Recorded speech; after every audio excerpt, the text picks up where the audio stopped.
Hi hello வணக்கம் and welcome to 70mm channel. So நம்ம viewers and subscribers எல்லாருக்குமே இனிய பொங்கல் திருநாள் வாழ்த்துக்கள். ஸோ எல்லாருக்கும் எல்லா வளமும் செல்வமும் கிடைக்கட்டும் அப்படின்னு சொல்லி நம்ம ப்ரே பண்ணிக்கலாம். ஸோ இன்னைக்கு இந்த வீடியோவில் நம்ம பார்க்க போகிற காசிப் என்ன அப்படின்னு பார்த்தீங்கன்னா, படுக்கறை காட்சிகளில் நடிகர்கள் இதை செய்வாங்க அப்படின்னு சொல்லி ஓப்பனாக பேசியிருக்கார் நடிகை அஞ்சலி. ஸோ அது என்ன விஷயம் அப்படின்றத நம்ம டீட்டெயிலாக வீடியோக்குள்ளே போய் பார்க்கலாம்.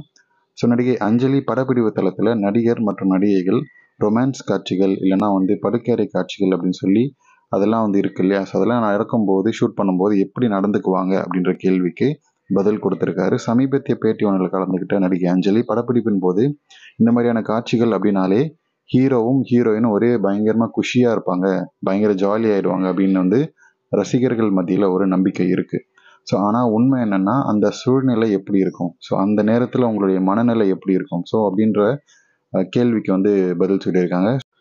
ஸோ ஒரு மூவியில் ஒரு ரோல் பண்ணுறோன்னா அந்த ரோலில் நாங்கள் அழறதும் கதறதும் எல்லாமே அந்த குறிப்பிட்ட கதாபாத்திரம் செய்யக்கூடிய விஷயம்தான் தவிர நாங்கள் செய்கிறது கிடையாது. ஸோ நாங்கள் ஆக்ட் பண்ணுறோம். ஸோ நாங்கள் எதுவுமே உண்மையாக பண்ணுறது கிடையாது. நாங்கள் அழமாட்டோம், நாங்கள் கதற மாட்டோம். அந்த படத்தில் அந்த கதாபாத்திரம் தான் அழுதே தவிர ஸோ நாங்கள் எதுவும் பண்ணுறதில்ல. எல்லா காட்சிகளும் மாதிரி தான் ரொமான்ஸ் காட்சிகளும் அப்படி தான் நாங்கள் செய்வோம் அப்படின்னு சொல்லியிருக்காரு. ஸோ பொதுவாகவே ரொமான்ஸ் காட்சிகளை நடிக்கும்போது பல நேரங்களில் இது ஒரு நெருடலான விஷயமா இருக்கும். ஏன்னா கூட நடிக்கக்கூடிய நடிகர் தன்னை பற்றி என்ன நினைப்பாரு. ஸோ ஏன்னா அரைகுறை ஆடையோட அவர் முன்னாடி நான் படுத்திருக்கேன் அப்படின்றதால ஸோ அவர் என்ன நினைப்பாரு அப்படின்றது ஏதாவது தப்பாக நினச்சிருவாரோ அப்படின்ற மாதிரியான விஷயங்கள் ஓடிட்டே இருக்கும் மைண்டுக்குள்ளே.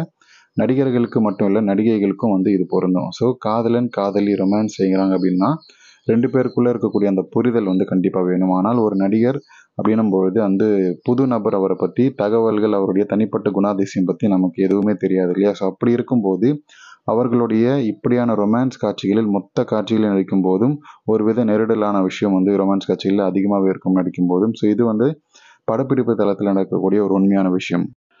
ஸோ அது மட்டும் இல்லாமல் ஒரு சில நடிகைகள் தங்களுடைய அட்ஜஸ்ட்மெண்ட்டுக்கு பணியில், அந்த ஹீரோவுக்கு அட்ஜஸ்ட்மெண்ட்டுக்கு பணியில், டைரக்டருக்கு அட்ஜஸ்ட்மெண்ட்டுக்கு பணியில் அப்படின்னும் போது இந்த மாதிரியான காட்சிகள் வம்படியாக வைப்பாங்க. ஸோ அந்த மாதிரி காட்சிகளில் நடிக்கும்போது படமாக்கும் போதும் அந்த ஹீரோவும் டைரக்டரும் பயங்கர குஷியாயிருவாங்க. ஸோ நான் சொன்னதை கேட்கல, எனக்கு அட்ஜஸ்ட்மெண்ட் நீ பண்ணலை அப்படின்றதால இந்த சீனில் உன்னை நான் பயங்கரமாக உருட்டி பரட்டி எடுத்துருவாங்க அப்படின்ற மாதிரியான ஒரு விஷயத்தையும் சொல்லியிருக்காரு.